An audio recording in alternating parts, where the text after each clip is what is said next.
Taking a look at ACH, we can see that ACH is beginning to break down.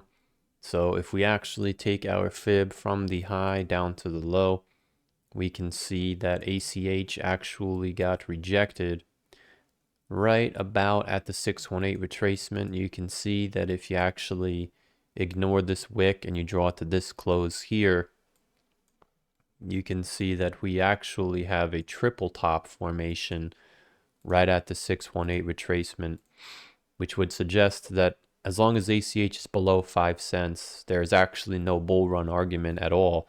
The bull run line appears to be about 5 cents for ACH. So you can also draw an uptrend from this low here up to essentially the whole bullish trend.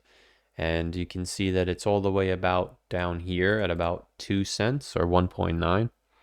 So if ACH ends up selling off down there, it must actually hold in order to have some type of reversal.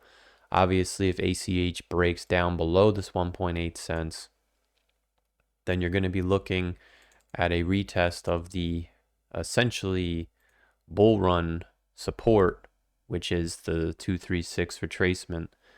Now, if Jasmy, or excuse me, not Jasmy, ACH falls below 1.5 cents, then you're actually going to be looking for a very large correction back down to the low. So it is very straightforward here.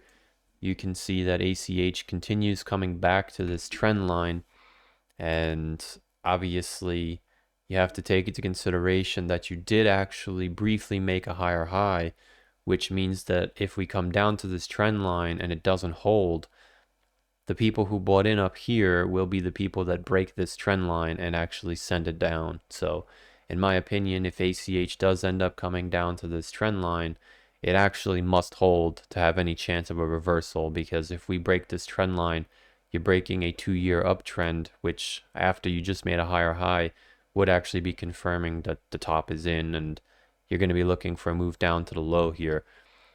So we can actually zoom in one final time, and we can say that in order for ACH to avoid a breakdown at any time, it has to get back over 2.8 cents. You can see even if you pull your fib to this low here, you're right on top of the 236 retracement. If you want to drag this up and say 3.3 cents, that's also fair, right? So in other words, if ACH bounces to 2.9, it's still bearish. If it bounces up to 3.4, it's still bearish. But if you get over 3.4, you could actually look for another attempt to 5 cents. So as long as ACH is below 2.9 cents, it is considered bearish. If you get over 2.9 cents, then you can avoid the breakdown. But as long as it's below 2.9, we would be looking for 1.9. Obviously, if you do get a bounce, then this gets invalidated, and ultimately getting over 3.4 would send you back up to the high. So that is pretty much it. None of this is financial advice.